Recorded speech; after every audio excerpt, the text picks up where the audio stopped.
حكايتنا حكايه شخصيات بلادنا اللي شقات طريقها براسها واللي بصمات اسمها في التاريخ. حكايتنا لشخصيات بلادنا برنامج غنكتشفوا فيه خبايا واسرار وتجارب اللي مرت منها ابرز الشخصيات المغربيه، سواء التاريخيه اللي تسلحت بالقياده والزعامه وحتى المعاصره اصحاب الاستثمار والاختراع. حكايتنا لاول زعيم للمقاومه في الريف، حارب ضد ثوره بوحماره، قائد معركه واد الديب ضد الصبليون، كيخرج العدو من تحت الارض، المقاوم اللي جاهد على قبل خيرات البلاد. هذه فرصه نتفكروا تاريخنا ونعرفوا شكون حنا.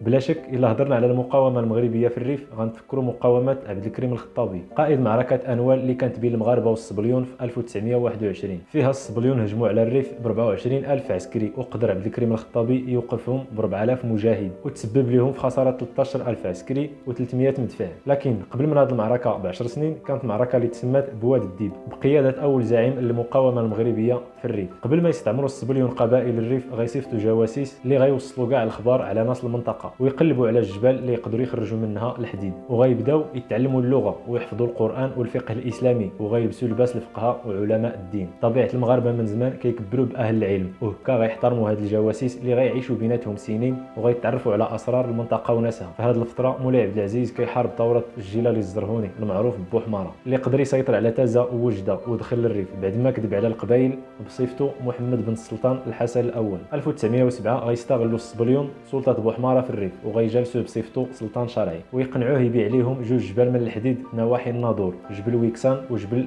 احرشاون، لمده 99 سنه ب5 مليون صبليونيه. بعد ما وقعوا العقد كلف بوحماره 50 واحد من رجالو يعسوا على اللي خدامين في هذه المناجم. من بعد غيقرروا الصبليون يقادوا سكه حديديه اللي غتربط مليليا بهذه الجبال بغرض يوصلوا الحديد اللي كيخرجوه لمليليا ويتصدر اللوزينات في الصبليون. غتكون هذا الاتفاق هي السبب في نهايه ثوره بوحماره اللي باع ارض الريافه بلا خبرهم. وقبل ما يكملوا الصبليون الخدمه في السكه الحديديه غيخرجوا قبائل المنطقه في ثوره ضد بوحماره وغيقدروا يخرجوه من منطقه سلوان وقبائل القلعيه نواحي الناظور، وغيهجموا على القياد اللي كانوا متعاونين معاه ريبوا ديورهم وما بقى اثار لبوحماره في المنطقه. وهكا الصبليون غيوقفوا الخدمه في المناجم، حيت بوحماره اللي كان مأمن لهم الخدمه ما بقات عنده سلطه في المنطقه، اللي غيخلي القائد العسكري في مليليا الجنرال ميرينا يصيفط مرسول لقائد المنطقه بعد ما مشى بوحماره غيطلب منه تامين الخدمه في هذه المناجم مقابل نسبه من الارباح، والا غيستعملوا القوه ضده. لكن لا فلوسهم قنعته ولا تهديدهم خلعوا، يتنازل لهم او يتساهل معاهم ولو في شبر واحد من ارض الريف. هذا الجواب كان من المقاوم اللي تزعم ثوره قبائل الريف حتى خرجوا بوحماره، المقاوم اللي تزاد سنه 1859 قرا وحفظ القران بحال كاع الريافه. ملي كبر بدا في تجاره البقر والبغال وكان كيتاجر فيهم بسواق الجزائر خصوصا تلمسان. كما كان معروف على الريافه كيسافروا يخدموا الفلاحه عند الفرنسيس اللي مستعمرين الجزائر. ولاحترام القبائل لهذا الزعيم كان كيامن عليهم السفر، حيت كانت السبه بين القبائل وكثره الشفره في الطريق. كان اي واحد مسافر كيمشي معاه وإلا رجع كيجيو معاه ناس اخرين. وقت ما كانت حرب بين القبائل في الحين كتلقاه كيصالح بيناتهم وكيوصلهم الحل بعيد على السلاح. وهكا تعرف بالحكمه والشجاعه هو المقاوم محمد مزيان اللي ما قبلش يبيع ولا شبر من الريف للصبليون ومنعهم يستغلوا خيرات البلاد، اللي غيخلي الصبليون يستعملوا القوه ضده وغيوجدوا جيش كبير باسلحه مطوره مدافع ورشاش غيتسناو السبب اللي غيخليهم يهجموا على قبائل الريف، وعطاو اشاره ترجع للخدمه للمناجم بلا موافقه من اي جهه مغربيه، اللي غيخلي محمد مزيان يجتمع بقياد المنطقه وغيقرروا يهجموا على اللي خدامين في المنجم نهار الجمعه 9 يوليوز من نفس العام، بحيث غيكلف محمد مزيان 25 مقاوم بقياده المختار بن بوعرفه. وغتكون هذه اول مواجهه بينهم وبين الصبليون اللي غيقدروا منها المقاومين يقتلوا عدد كبير منهم، السبب اللي غيخلي الصبليون يخرجوا بالجيش اللي كانوا موجودين من مليليا قاصدين منطقه سيدي موسى اللي كانوا ناويين يدوزوا منها السكه الحديديه. ملي قربوا بداو يضربوا الجبال اللي قدامهم بالمدافع وتسمع صوتها في المنطقه وتخلعوا ناس القبيله، حيت هذه اول مره يشوفوا هذا النوع من السلاح. بعد هذا الهجوم من الصبليون غيستشهد المختار بن بوعرفه قائد هجوم 9 يوليوز، وغيقدروا الصبليون يحاصروا منطقه سيدي موسى بعد مده قصيره، اللي غيخلي محمد مزيان يتجند للجهاد ضد العدو وغيراسل كاع قبائل المنطقه باشاره كتعني باللي العدو قاصدهم. الاشاره هي اشعلوا العافيه فوق كل جبل، بحيث القبيله اللي قريبه كتفهم باللي العدو داخل وكتشعل حتى هي العافيه، وهكا كتنشر الخبر بيناتهم في مده قصيره. وغيتجمع 10,000 مجاهد من كل قبيله على القائد محمد مزيان اللي غيخرج بجيش المقاومه قاصد جبل طازوطه اللي قريب المليليا وغيحطوا فيه خيامهم، وغيبداو ينزلوا بالليل يحفروا انفاق تحت الارض في المنطقه اللي كيدوزوا منها الصبليون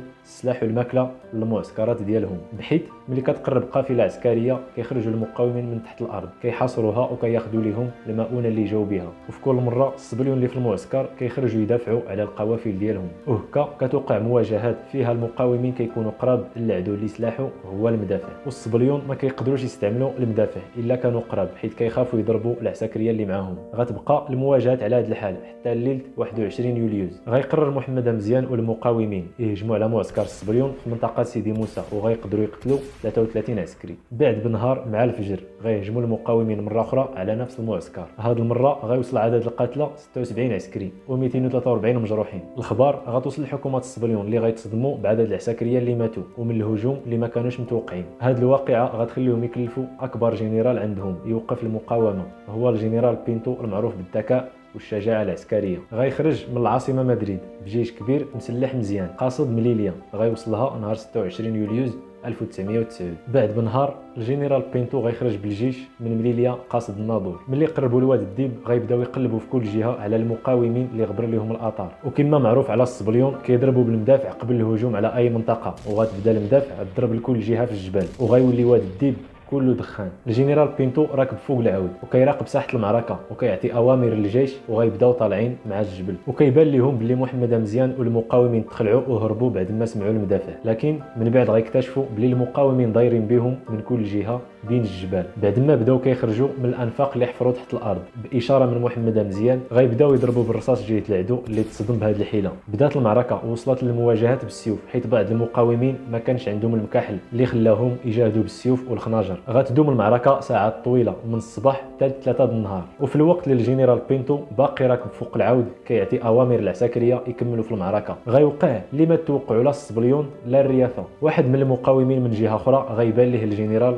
بينتو بكل سهوله غيصيفط ليه المقاوم رصاصه وحده غطيحو من فوق العود. الجنرال اللي معولين عليه الصبليون بدات روحو كتخرج. ملي غيشوفوا العساكريه جنرال وقائد المعركه مات غيبداو يهربوا جهه مليليا، والمقاومين من موراهم كيقتلوا فيهم كما بغاو. وقدروا المقاومين يخرجوهم من الريف قبل ما تغرب الشمس، ولات الجثات في كل مكان من واد الديب لباب مليليا. وغيبداو المقاومين يجمعوا شهدائهم بين جثات المستعمر، وغيخرجوا واحد من الشهداء تحت عشرات جثات الصبليون. الشهيد كان في حفره كيقتل في العدو اللي كان كيدخل عليه واحد مورا واحد وكان كيتيري فيهم، وبعد ما قدرش يخرج من بين الجثات لقاو الصبليون منين يتيروا عليه بالرصاص واستشهد. معركة واد الديب اللي خرجوا عليها الصبليون أغنية كتعبر على الخسارة الكبيرة ديالهم والصدمة القوية بعد ما فقدوا أهم شخصية ليهم الجنرال بينتو. في هذه المعركة الصبليون كيقولوا باللي تقتلوا منهم 800، لكن الكاتب العربي الورياشي في الكتاب ديالو كيقول باللي العدد كان أكثر من 1000. وبعد معركة واد الديب بشهر